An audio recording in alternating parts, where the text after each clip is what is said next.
Сәлем достар, менің каналыма қош келдіңіздер. Бүгін біз сіздермен бірге осындай жұмсақ әрі дәмі ерекше болып шығатын тасбақа тортын дайындаймыз. Менің каналыма тіркеліп, лайк басып, комментарий қалдыруды ұмытпаңыздар.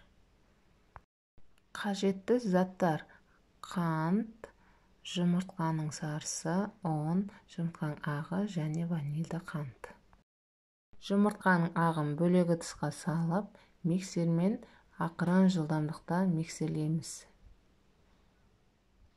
Оның үстіне қантымызды аз-аздан салып, толықтай қантымыз ерігенше бөліп салып, жақсылап отырып миксерлеп аламыз. Қантымыз толықтай еру керек. Массамыздың үстіне ванильді қантты салып, оны да араластырып аламыз. Одан кейін жұмыртқаның сарысын бір-бірден сала отырып, барлығы толықтай біткенше салып, жақсылап біріккенше араластырамыз.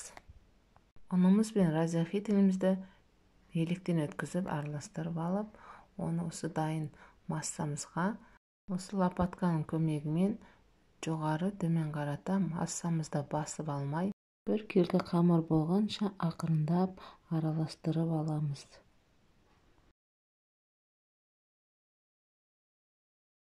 Енді кремімізді дайындаймыз. Ол үшін қаймағымызға вареный сгущенкамызды қосып, жақсылап миксерлеп аламыз. Кремін өз қалауларыңыз бойынша жасауға да болады.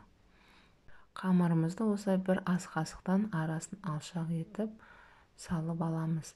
180 градус қызып тұрған пеште 7-8 минутта пісіріп аламыз.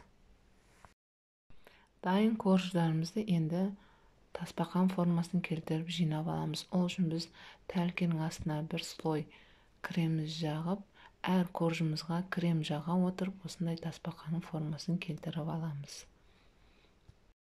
Қалған жерлеріне де кремімізді аямай жағамыз. Өйткені крем өзін коржға сіңіп, жұмсақ болып шығады.